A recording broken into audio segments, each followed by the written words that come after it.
Hammanskraal is disgusting. We are in a very, very critical situation. The outbreak of the cholera bacterial disease earlier this year, with the epicenter in Hammanskraal, Tshwane, exposed the crippling problems in the water treatment processes at municipal level. And the Blue Drop Audit report, which looks at the quality of drinking water, laid bare the deep-seated rot at the core. Show a deterioration in the quality controls in the water and sewerage systems across the country. While Minister Senzo Mchunu seems reluctant to call the water situation a crisis, WaterCAN believes it is indeed a crisis. How is this not a crisis? It's a complete crisis. 46% of drinking systems don't comply with microbiological standards. 67.6% of wastewater treatment works are failing, and 47.4% of our water is lost or unaccounted for.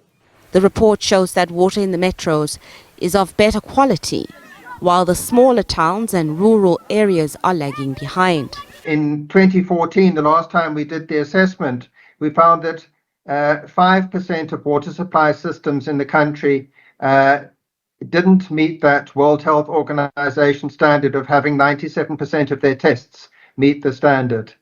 But that has worsened to 2023. It's now 46% of the water supply systems didn't meet that standard.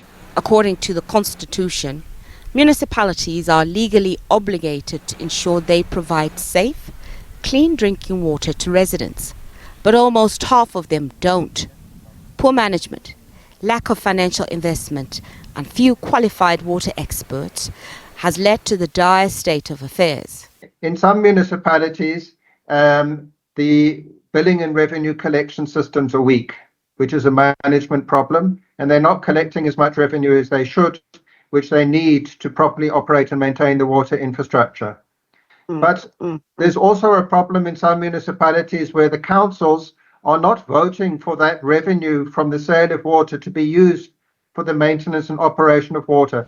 While the report paints a stark picture, experts have applauded the department's transparency. Half the municipalities in the country, you can't drink water safely. That's absolutely unacceptable. So congratulations to the minister for biting the bullet and telling the people what we all suspected, but is now confirmed. Half the municipalities, and it's the poor rural municipalities mainly, you can't trust the water to be safe.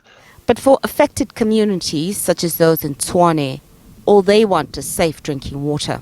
He, as the national regulator, gave a series of directives to Tshwane to fix it. They didn't obey the directives. We eventually took them to court and even laid criminal charges against the municipality for not addressing the pollution being caused by the wastewater treatment works. While the current Tshwane leadership is working with National and Treasury to turn the tide, for many affected Hammanskraal residents, it's simply too little, too late. Even if we don't drink the water, we are using it to cook and we are bathing with it. And the water is not clean, it's unhygienic. Our mayors in here around Hammanskraal, they are not taking us serious. It's not going to change overnight, but we can't carry on with unreliable water supplies whose quality we're not sure about, and in many rural areas we know is not good enough. Minister Senzo Mchunu is to table draft laws in Parliament next year that will give municipalities the ability to appoint competent service providers who will be able to supply clean, quality drinking water to communities. Nozintombi Mia, SABC News.